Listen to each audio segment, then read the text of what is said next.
Good afternoon, I'm Garrett Smith. And I'm Laura Plate. Now start that timer, because we got 4 minutes to give you all the news you need, from Piedmont sports to national politics. You're watching The 4.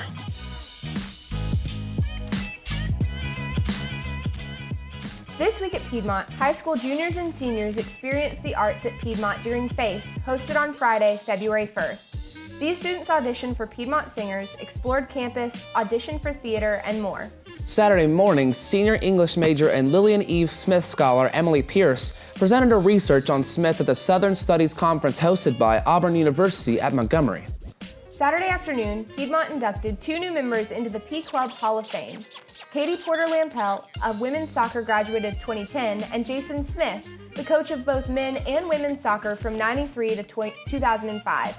Dick Stockton, a 1974 Wimbledon semifinalist, delivered the opening address. Are you looking for an on-campus job? Res Life is hiring. RA applications are due this Friday at 5 p.m., and if being an RA isn't quite your style, but you're still looking for a student worker job, remember to check Purple Briefcase for other open opportunities. Speaking of Res Life, they're collecting empty pill bottles around campus to donate to Matthew 25 Ministries. Oh, isn't that organization that helps distribute medications to third world countries? The very same one. And you can drop off your clean, empty pill bottles at collection sites in GB, the mailroom in Daniel, the campus minister's office, and the second floor of the Commons. Well, sounds like a great way to get rid of clutter and help those in need. It does. The Lady Lions basketball had 2 games last weekend, and track and field had 2 meets. Piedmont cycling teams competed against the University of Florida. Baseball and men's basketball both took wins Tuesday night. Who did baseball play? Barry. Yes! Nice. Go Lions. Both women's and men's basketball will wrap up their seasons on Saturday, and baseball will travel to Arizona in the upcoming weekend. Atlanta's traffic is back to its usual state after hosting Super Bowl 53 at the Mercedes-Benz Stadium. The Patriots beat the Rams 13-3, and the win was, well, deflating. It's funny because deflating I get the joke. Okay. Tuesday night, President Trump delivered his State of the Union address, in which the president made sweeping claims regarding border security, stating numerous times that countless Americans are killed each year by undocumented immigrants. However, the Texas Department of Public Safety debunked his claim, citing evidence that immigrants, both documented and undocumented, are less likely to commit crimes.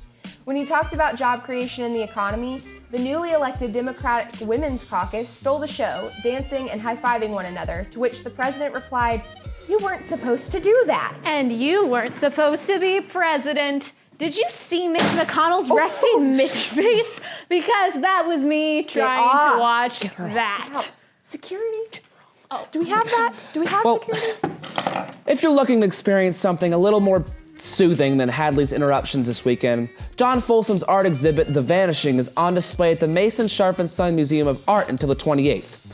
Senior Kristen Ellison will perform her senior recital in the chapel on Tuesday, February 12th. And not to promote myself here, but I will, Piedmont Theater will present And in This Corner, Cassius Clay, starting Thursday, February 14th at 7:30 p.m. Can't wait. As we wrap up today's show, we leave you with a brighter moment from the State of the Union address. President Trump introduced a Jewish guest, Judah Samitz, who survived the Holocaust as well as the shooting at the Tree of Life Synagogue in Pittsburgh.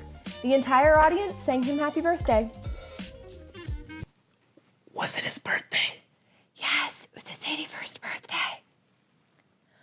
It was the purest display of bipartisan camaraderie that I've seen since the Republicans and the Democrats crossed the aisles when Congresswoman Gabby Giffords was shot back in Tucson. I like how that always happens after casualties and gun violence. Well, that's the 4. Check back next week for more news brought to you by The Roar. Check it.